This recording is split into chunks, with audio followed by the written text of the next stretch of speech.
किसानों की तकलीफ देख के हनुमान बेनीवाल घोषणा करता है सभा के अंदर, मैं आज ही एनडीए से अलग होता हूं और एनडीए छोड़ता हूं।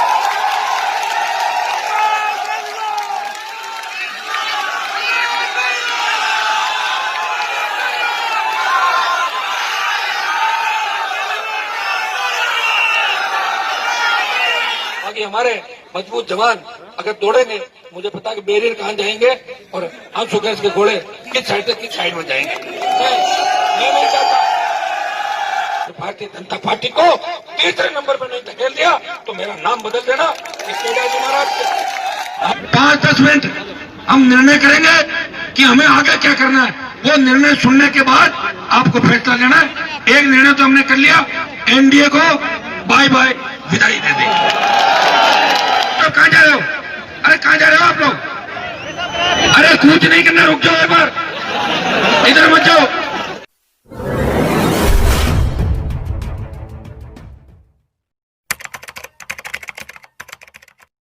कुछ का कार्यक्रम राष्ट्रीय लोकतांत्रिक पार्टी ने रखा है। मैं धन्यवाद दूंगा राजस्थान के कोने कोने से या कूच में शामिल हुए धरती पुत्रों का, किसानों और किसान के बेटों का। क्या इस देश को बता दिया कि राजस्थान भी इन तीनों कृषि बिलों के खिलाफ है। राजस्थान का किसान और जवान भी इसे काला कानून करा दे रहा है। ये मैसेज अपना दिया। भाइयों, दो जोरदार जयकारे आप लगाएं। किसान एकता, राष्ट्रीय लोकतांत्रिक पार्टी। भाइयों, किसान आंदोलन की शुरुआत पंजाब से हुई थी और लोकसभा के अंदर जब ये तीनों बिल लाए गए उस समय हनुमान बेनीवाल लोकसभा के अंदर नहीं था। कोरोना की झूठी रिपोर्ट बता के मुझे लोकसभा से बाहर कर दिया गया था। अगर मैं लोकसभा के अंदर होता और ये बिल आते तो मैं बिलों को फाड़ के लोकसभा के अंदर फेंक देता। इतना कमजोर हनुमान बेनीवाल। जैसे ही मैं बाहर आया, पहली प्रेस कॉन्फ्रेंस करी थी मैंने, तीनों कृषि बिलों का अध्ययन किया और तीनों कृषि बिलों को काला कानून करार दे दिया। भाइयों, तीनों कृषि बिल इसके अंदर मंडियां खत्म हो जाएगी, कालाबाजारी बढ़ेगी और किसान की जमीन पे गिद्ध दृष्टि लगाए हुए उद्योगपति, पूंजीपति और माफिया कब्जा कर लेंगे। मैं प्रधानमंत्री जी से एनडीए घटक दल होने के नाते, पहले अमित शाह चेयरपर्सन है, उनको मैंने पत्र लिखा कि आप लोग समझें इस बात को, जिद छोड़े और किसानों की मांगे माने, जवानों की मांगे माने। भाइयों, पंचायत चुनाव होने की वजह से व्यक्तिगत उपस्थिति में नहीं दे सका और मैं ये भी कहना चाहूंगा कि देश के अंदर जो आंदोलन चल रहा है, इस आंदोलन को देश के विभिन्न किसान संगठन चला रहे हैं। मैं भी नहीं चाहता कि मैं राजनीतिक माइलेज और पॉलिटिकल माइलेज इस मामले में लूं, लेकिन मेरे भाइयों को तकलीफ के अंदर देख के, किसानों को तकलीफ के अंदर देख के 33 से ज्यादा किसानों ने शहादत दे दी, लेकिन दिल्ली की सरकार की नींद अभी तक नहीं उड़ी। इसलिए हनुमान बेनीवाल को कूच का रास्ता तैयार करना पड़ा। पिछली 12 तारीख को हजारों भाइयों के साथ मैं आया था शाहजहांपुर बॉर्डर पे। मुझे और मेरे भाइयों को रोका, हरियाणा और दिल्ली पुलिस ने रोका। भाइयों, इच्छा तो हो रही है कि आज सारे बैरियर तोड़ के जबरन दिल्ली के अंदर घुस जाए, ये मेरा मन हो रहा है। लेकिन जो किसान संगठन अपने से आगे बैठे, वो बार बार एक ही बात कह रहे हैं कि हनुमान जी की सेना हमारा नुकसान करने यहाँ पे आई, कई लोगों ने कहा है। तो मैं उन किसान संगठनों के भाइयों को यही कहना चाहता हूँ, आप अपना शांतिप्रिय आंदोलन जारी रखें। हनुमान बेनीवाल आपके साथ है। इस आंदोलन की शुरुआत जहां से हुई थी, पंजाब से, हरियाणा, उत्तर प्रदेश और दिल्ली से। पंजाब हरियाणा हमारे छोटे भाई है, जहां भी आवश्यकता पड़ेगी। देश को हमने संदेश दिया कि राजस्थान का किसान जवान भी इन बिलों के खिलाफ है। प्रधानमंत्री जी, आप स्वामीनाथन आयोग की रिपोर्ट लागू करो अगर किसानों को भला चाहते हो। और भाइयों, एनडीए के अंदर होने के नाते लोग मुझे ये भी कहते हैं, हनुमान जी तो मोदी की गोद में बैठ गए। तो मैं क्या उस समय राहुल गांधी की गोद में बैठता है, सोनिया की गोद में बैठता है? तो मेरी तो इतनी ताकत थी नहीं कि मैं राजस्थान में अकेला 2-5-10 सीट निकाल लेता। अगर इतनी ताकत आपके अंदर आ जाएगी उस दिन मैं सारे गठबंधन खुद ही तोड़ दूंगा। पंचायत चुनाव लड़ाए थे, अपनी ताकत को भी पहचान। हनुमान बेनीवाल आया था, कितने जिलों में खाता खुला था जिला परिषद, बता तो दो यार, सब जिलों के लोग बैठे राजस्थान। भाइयों, ये तो मैं ही मजबूत हूँ। आपको मजबूत करने के लिए हमेशा आगे की पंक्ति में खड़ा मिलता। हमारे ओंकार जी 100 वोट से हार गए थे। ये दुर्भाग्य है कि हम सबसे ज्यादा मेहनत करते हैं, कोशिश करते हैं, प्रयास करते हैं, लेकिन हमारे ही भाइयों को हमारे खिलाफ हथियार बना के खड़ा कर दिया जाता है। इसी का नाम राजनीति है। अब कुछ तो दिल्ली कर रहे हैं, लेकिन राजस्थान की सरकार के पेट में भी दर्द है। दूसरों को तो कह रहे हैं कि दिल्ली जाओ तुम, लेकिन हनुमान की सेना नहीं जाए, नहीं तो हनुमान किसानों का नेता हो जाएगा। और गहलोत साहब इस चीज को बर्दाश्त नहीं कर पाते। तब से सुबह से आपने देखा होगा 2, 3, 4 जगह नौजवानों की छोटी मोटी झड़पें भी हो गई थी। आज हमें रोकने के लिए राजस्थान की पुलिस को यहाँ लगाया। क्या आवश्यकता है राजस्थान की पुलिस की, यहाँ बताओ? बॉर्डर तो हरियाणा का है, किसका बॉर्डर है? दिल्ली जाना होगा तो कहां से निकलेंगे? हरियाणा से।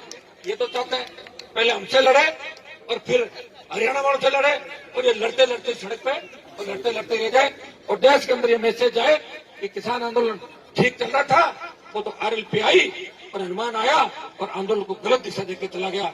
भाइयों, आंदोलन की शुरुआत जन संगठन ने आंदोलन की शुरुआत की। वो ये चाहते हैं कि आंदोलन को उनके तरीके से चलाया जाए। वो चाहते हैं कि किसी तरह की राजनीति नहीं हो। और मैं तो मेरी पार्टी के साथ यहाँ सबके साथ आया हूँ, और हर पार्टी का झंडा भी हर आंदोलन में लगा हुआ। कांग्रेस वाला आंदोलन करते हैं, कांग्रेस का झंडा है, कॉमरेड आंदोलन कर रहे हैं, लाल झंडा लगा रखा है। जब RLP आंदोलन में आएगी तो झंडा तो RLP का ही लगेगा, कोई दूसरा झंडा आंदोलन नहीं लगेगा। और मैं आपको विश्वास दिलाता हूं, एक लोगों को बहुत बड़ी तकलीफ ये भी है, NDA के अंदर है, NDA के अंदर है। मैं कौन सा कोई फेविकॉल से चिपका हूं NDA के अंदर, आप बताओ?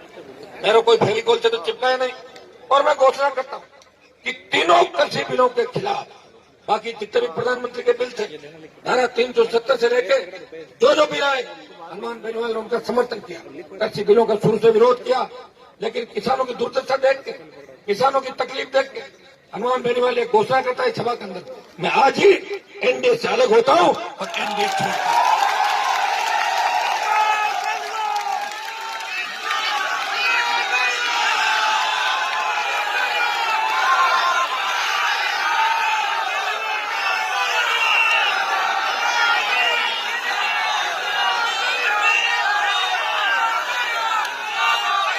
और भाइयों, हनुमान बेनीवाल की रगों में वही खून दौड़ रहा है तो देश के किसानों की रगों के अंदर दौड़ रहा है। पंजाब के जो सिख आंदोलन कर रहे हैं, या जट सिख जो पहले हमारे भाई हुआ करते थे, सिख, जट सिख, बिश्नोई, कई ऐसी जातियां जो हमारे समाज से कन्वर्ट होके अलग अलग धर्मों के अंदर चली गई, अलग अलग पंथ बना रही है। लेकिन पंजाब के भी हमारे भाई है, हरियाणा छोटा भाई है, इसलिए राजस्थान का बड़ा भाई इन्हें इस आंदोलन में अकेला नहीं छोड़ेगा।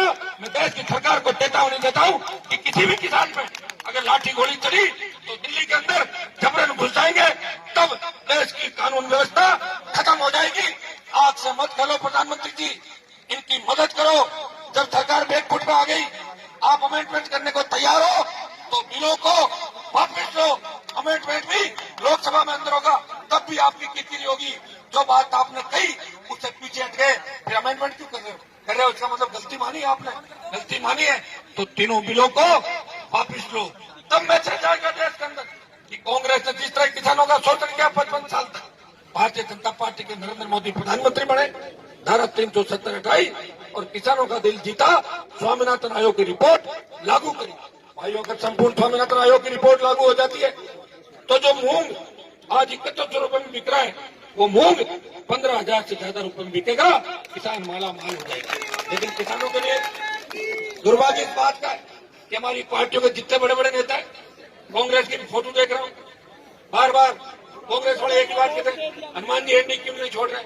मैंने कहा मेरे छोड़ने से अगर दिल्ली की सरकार घिसती 67-68 प्रैक्टिस में कभी का छोड़ देता। मुझे पता है, मुझे छोड़ना ही आपका मन रखने के लिए, आपका मन रखने के लिए देश के दोनों बड़े नेताओं से लड़ा, और आपका मन रखने के लिए वसुंधरा और गहलोत के गठबंधन को तोड़ने के लिए हुंकार भरी नई पार्टी बनाई और नए नेता राजस्थान के अंदर तैयार कर रहा हूं। और प्रत्येक समाज के नेता इस इलाके में जब मैं खड़ा हूं, इस इलाके में मेरी जाति का बाहुल्य नहीं है भाई, मेरी जाति की संख्या कम है, लेकिन यादव, गुर्जर, दूसरी जो भी जातियां वो हमारी है, हमारे भाई है। कहीं न कहीं इतिहास के 1000 साल 15 साल पीछे जाओगे तो जितने भी किसान कौमें लड़ाकी कौमें वो एक है, एक ही जगह से निकले, सारे भाई है। ये व्यवस्था ने आपको मजबूती रखनी है भाइयों। कांग्रेस पार्टी सिर्फ आंदोलन के अंदर फोटो खिंचा के बयान देके ये लोग 2 साल से जिस तरह राजस्थान के अंदर हालात पैदा हुए, कोरोना के अंदर कितने भाई चले गए, कोई किसान की सुन नहीं ले रहा है। सिर्फ अपने बेटे को राजनीति में स्थापित करने के लिए आज एमपी तो बना नहीं सका, मैंने हरवा दिया, आरसीए का अध्यक्ष बनाया और क्रिकेट का बल्ला और बॉल पकड़ा दी उसको। ये काम उसको के लोग कर रहे हैं और नेता उसको नहीं बना सकते। यही काम भारतीय जनता पार्टी करी राजस्थान के अंदर। बताओ मुझे 2 साल में भाजपा ने कोई आंदोलन किया? सड़क पे बैठी हल्ला बोल, कहीं तो 20 आदमी जा रहे हैं, कहीं 15 आ रहे हैं, एक थानेदार लाठी चलाता है, भाग जाते हैं दौड़ते हुए, लाठीचार्ज हो गया, लाठीचार्ज हो गया। भाइयों ये भारतीय जनता पार्टी और कांग्रेस का मिला जुला खेल जो राजस्थान के अंदर चल रहा है, इसे हमें खत्म करना है। राजस्थान वो मजबूत राज्य है, ये लोक देवताओं की वीर धरती है। वीर तेजाजी महाराज ने 1000 साल पहले गायों के लिए लड़ते हुए प्राण न्यौछावर किए और अपना वचन निभाया। क्या मुझे मेरा वचन निभाना, रघुकुल रीत सदा चली आई, प्राण जाए पर वचन न जाए। और हनुमान बेनीवाल भी इस किसान कौम के लिए अपना वचन निभा रहा है। 4 बार राजस्थान में मंत्री पदों को ठोकर मारी और आज दिल्ली में भी मार दी। एनडीए छोड़ के मेरे भाइयों के साथ सड़क पर खड़ा मिलूंगा, ये मैं आपको रही बात दिल्ली कूच की। एक बार जितने भी संगठन है उनसे भी आप बात कर लो, अगर वो लोग तैयार हो जाते तो मैं तो अभी बैरियर उठा के फेंकवा दूंगा, फिर चाहे लाठी गोली चले, वो बदनामी हनुमान बेनीवाल की नहीं होनी चाहिए। एक बार आप लोग यहाँ से जाके उनसे बात कर लेना। बाकी हमारे मजबूत जवान अगर दौड़ेंगे, मुझे पता कि बैरियर कहाँ जाएंगे और आंसू गैस के गोले किस साइड से किस साइड में जाएंगे। मैं नहीं चाहता, मैं ये भी नहीं चाहता कि अशांति का सारा ठीकरा मेरे ऊपर फूटे। लोग तो तैयार बैठे हैं, लोग इधर से ठीकरा फूटे, रात को हाथ मिला ले। आप भाइयों मैं आपको इतना ही विश्वास देता हूँ, इस किसान आंदोलन के अंदर कोई राजनीतिक महिलाएं लड़ने के लिए मैं यहाँ नहीं आया हूँ। पिछली बार जब आया था देश के गृह मंत्री जी ने 2 बार मुझे कहा, क्योंकि मैं एनडीए के अंदर हूँ, उनका मेरे साथ ठीक है और मैंने उनकी बात रखी। उन्होंने कहा हनुमान जी एक बार मेरे कहने से मानो, मैं 10-15 हजार लोगों को लेके वापिस चला गया था, आंदोलन खत्म नहीं किया था। कई लोग जो मुझे देखना नहीं चाहते, मुझे बर्दाश्त करना नहीं चाहते, और कई लोग तो ऐसे जो इंडिया को पसंद नहीं करना चाहते, खाते तो इंडिया की है और गीत चाइना और रशिया की गाते। ऐसे लोग भी देश के अंदर बहुत है। वो तो सोशल मीडिया पर कुछ भी डाल देंगे कि हनुमान आया और चला गया। हनुमान कहाँ चला गया? हनुमान तो वापिस आ गया। और तुम भी तो आए थे, क्या तीर मार लिया अभी तक? मुझे बता दो इस देश के अंदर। भाइयों कम से कम मैं तुम्हें गलत दिशा के अंदर नहीं ले जा रहा हूँ। मैं धन्यवाद दूंगा मेरे तमाम किसान भाई जो पिछले 1 महीने से डटे हुए साधक जी। और हनुमान बेनीवाल तीसरा देश का दल बना, शिवसेना एनडीए छोड़ के अलग हुई, जो मजबूत भारतीय जनता पार्टी की मजबूत बात थी। उसके बाद अकाली दल गया और आज राष्ट्रीय लोकतांत्रिक पार्टी एनडीए छोड़ के जा रही है। किसान कौम को इससे बड़ा तोहफा हनुमान बेनीवाल नहीं दे सकता। और मैं फिर आपको कहना चाहता हूँ कि बीजेपी के नेता कहते हैं कि हनुमान बेनीवाल गठबंधन से चुनाव जीत गया। भारतीय जनता पार्टी के नेताओं को मैं चेतावनी देता हूँ, मैं चुनौती देता हूँ कि मैंने 16 जगह बीजेपी का प्रचार किया था राजस्थान के अंदर। वो 16 सीट छोड़ो, मुझे 2.5 लाख वोट दिए थे, 30 लाख दिलाए। आप तो 8 एमपीओ को इस्तीफे दिला दो, मैं दे देता हूँ। मैं कांग्रेस से गठबंधन नहीं करूंगा और नागौर की जनता मुझे वापस सांसद बना के भेज देगी। ये चेतावनी और चुनौती मैं शाहजहांपुर बॉर्डर से भारतीय जनता पार्टी के नेताओं को देने के लिए आया हूँ। गठबंधन के अंदर तो जब आपको जरूरत थी, जब मेरा काम ले लिया और जरूरत निकली, हमारे को छोड़ दिया। आपका तो काम ही रहा। अगर 267 सीट आती, सारे गठबंधन की याद आ जाती। 303 है, इसलिए चाहते हो कि जल्दी जल्दी इनको निकालो ताकि अकेले ही भाजपा देश के अंदर खड़ी रहे। मैं तो राजस्थान के अंदर आपको चुनौती देता हूँ, 2023 के अंदर अगर भारतीय जनता पार्टी को तीसरे नंबर पर नहीं धकेल दिया तो मेरा नाम बदल देना। तेजाजी महाराज के देवनारायण भगवान, कृष्ण भगवान और राम साहब पीर के भक्त इतनी तादाद के अंदर यहाँ है। भाइयों संख्या हजारों में नहीं है, लाख 5 संख्या है। वो दूर तक जवान किसान खड़ा है और यहाँ ऐसी जगह आया है 1200 किलोमीटर अपने साधन लेकर आए। हमने कोई साधन नहीं लगाए, कोई पूंजीपतियों से सहयोग नहीं मांगा और कोई झोली फैला के भीख भी नहीं मांगी दूसरे संगठन की तरह कि 2-2 रुपए दे दो। कभी हनुमान बेनीवाल ऐसा काम नहीं करता। पार्टी भी बनाई, चुनाव भी लड़ाए, आप यहाँ पे आए, प्रयास किया। मुझे पता है कि मेरे बहुत से भाइयों ने मेहनत करके और आज कूच को सफल बनाया। कुछ देर एक बार हम लोग यहाँ बातचीत करेंगे, उसके बाद अगला कदम हमारा क्या होगा ये रणनीति हम लोग यहाँ पे बढ़ाएंगे। मैं आपको धन्यवाद दूंगा। और भाइयों, दुर्भाग्य इस बात का कि जब हुंकार हमने राजस्थान के अंदर भरी थी तब शायद पहली हुंकार थी कर्ज माफी। धन्ना सेठों का 3 लाख करोड़ का कर्जा दिल्ली की सरकारों ने माफ किया। राजस्थान का 82,000 करोड़ का कर्जा माफ होना चाहिए। मैंने कहा मुफ्त बिजली राजस्थान के किसानों को मिले। बिजली उत्पादन के अंदर विंड एनर्जी और सोलर एनर्जी के बाद राजस्थान जल्दी 1 नंबर पे आ जाएगा। मेरे किसान भाइयों को फ्री बिजली मिले। मेरे किसान जो दूसरे घरेलू उपभोक्ता और शहरी क्षेत्र के गाँव के, उनको आधी दर पे बिजली मिले। जब रोड टैक्स लेते हो, सेस लेते हो, तो फिर टोल किस बात का? टोल ना के हटे, जिस तरह आज अटैक नहीं हटे पूरे राजस्थान टोल एक आह्वान से ही टोल के डंडे ऊपर हो गए राजस्थान। भाइयों, माइनिंग लीज किसानों को उनके खेतों पर मिले, संविदा कर्मियों को नियमित करे, 4 लाख खाली पद भरे और किसान के बेटों को रोजगार के साधन दे। इन मांग को लेकर हुंकार भरी, पार्टी बनाई और पार्टी बनाने वाला भी किसान का पहला बेटा हूं। नेता तो बड़े बड़े होंगे, मैं नहीं कहता कि मैं से बड़ा नेता नहीं, नेता बड़े हुए होंगे, लेकिन वो गहलोत और वसुंधरा की गोद में जाके बैठ गए। कोई सुकाड़िया का पान सुकाड़िया थूकता था तो उसके पान की पीक अपने हाथ में उठा लेते थे। ऐसे भी नेता थे राजस्थान हमारे समाजों में, बातें तो बड़ी बड़ी करते थे। और जयपुर में मुख्यमंत्री और दिल्ली में प्रधानमंत्रियों के कप प्लेट उठाते थे। ऐसे बहुत से नेता हुए राजस्थान।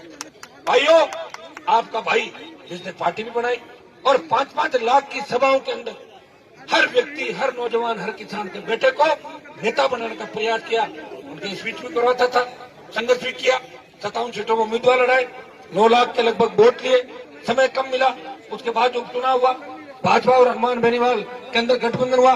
भाजपा तो 40,000 से हारी और मुख्यमंत्री को मेरे विधानसभा क्षेत्र में पूरी सरकार को हार का मजा दिखाया जब बीजेपी ने पूरा वोट कांग्रेस को डाल दिया था। दोनों को एक साथ करना हुआ।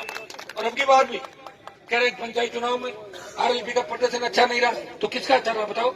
106 सीटों में लड़े जिला परिषद और 4 लाख वोट ले लिए 106 पे। आप बैठो नहीं, आप सब लोग वोट कोई हार गए होंगे छोटे मोटे मार्जिन से। 12 जिले बाकी, उनमें नानी याद दिला दूंगा दोनों पार्टियों को 12 जिलों के। आप हिम्मत रखना, हौसला रखना, आने वाला समय आपका है। अभी घोषणा हुई है हमारे कूच को देखते हुए कि सरकार किसानों से 29 दिसंबर को बात करेगी। ये अभी घोषणा करी, बात 29 दिसंबर को होके अगर किसानों की जीत हो जाती है, इससे बड़ी खुशी हमारे लिए कुछ नहीं होगी।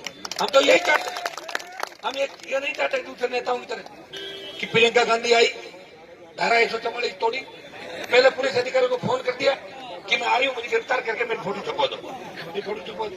पप्पू आया, तो किसानों की याद आ गई।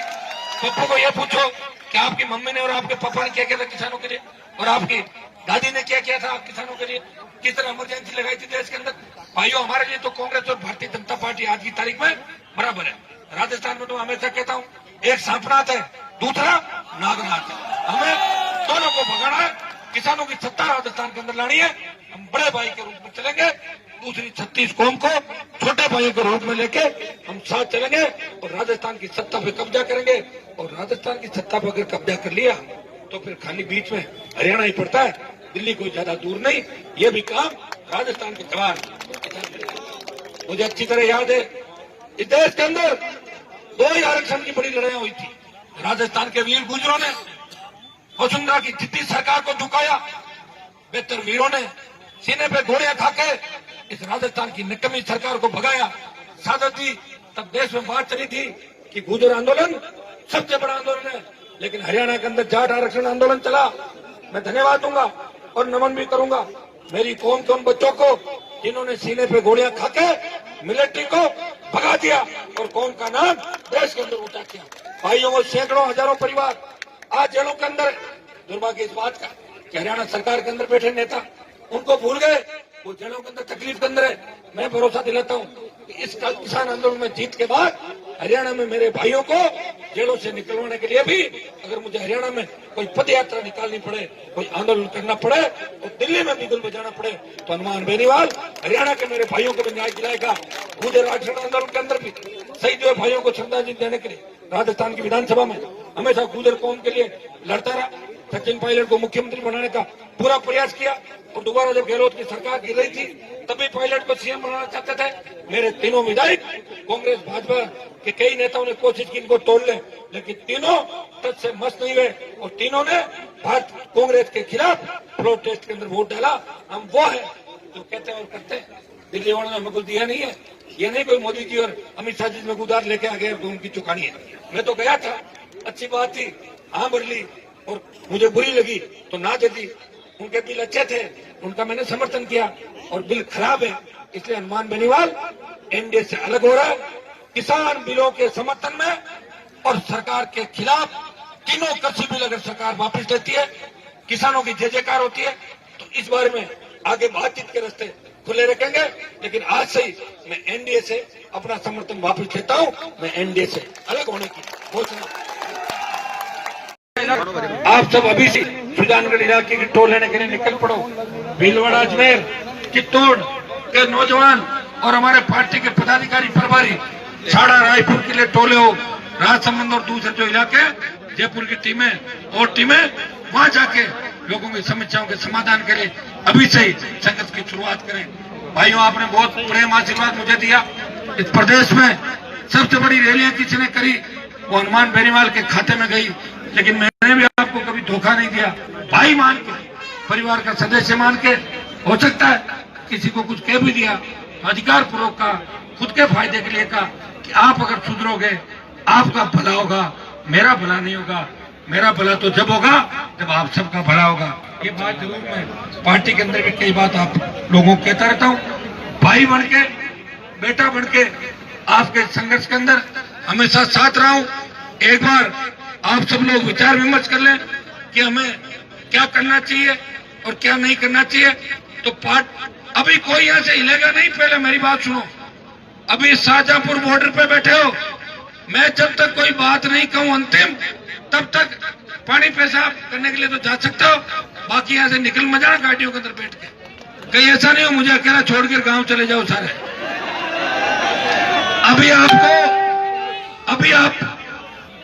अभी आपको बैठना है 5-10 मिनट।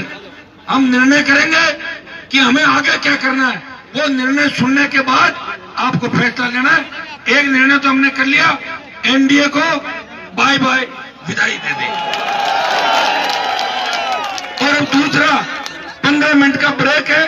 15 मिनट में मेरे पार्टी के तमाम पदाधिकारी, तमाम जिलाध्यक्ष और विधायक वो एक जगह, कोई भी जगह तय कर ले जाए, एक जगह बैठ जाए सारे लोग। कहां बैठो, तय कर लो, यहीं बैठ के बात कर लेंगे। तो मेन लोग आ जाओ, उधर बैठो। एक पीछे चलो तो, हाँ तो मंच के पीछे पार्टी के पदाधिकारी, मेंबर नहीं, बैठो। कहां जा रहे हो? अरे कहां जा रहे हो आप लोग? अरे कुछ नहीं करना, रुक जाओ एक बार, इधर मत जाओ। एक बार बैठो सारे लोग, रुक जाओ एक बार। 15 मिनट का ब्रेक है। पानी पी के और पेशाब करके आ सकते हो, इधर दिल्ली की तरफ मत आना, कोई गड़बड़ मत करना। हमारे पदाधिकारी और पूरी टीम, जितने भी पदाधिकारी, प्रवक्ता, विधायक और प्रमुख लोग, आप एक जगह आ जाओ। फिर अपन पीछे की तरफ चल के रणनीति तय कर दें कि अब हमें, वैसे एक तो हमने तय कर लिया कि आज की रात तो हम यही गुजारेंगे, ये तो तय कर लिया। और अभी कोई गर्मा गर्मी करनी है नहीं करनी, वो 15 मिनट के अंदर आपको बता दें। तब तक आप बैठ जाओ, एक बार बैठ जाओ यार सब। बहुत बहुत आपको धन्यवाद। जय हिंद। बैठो सारे।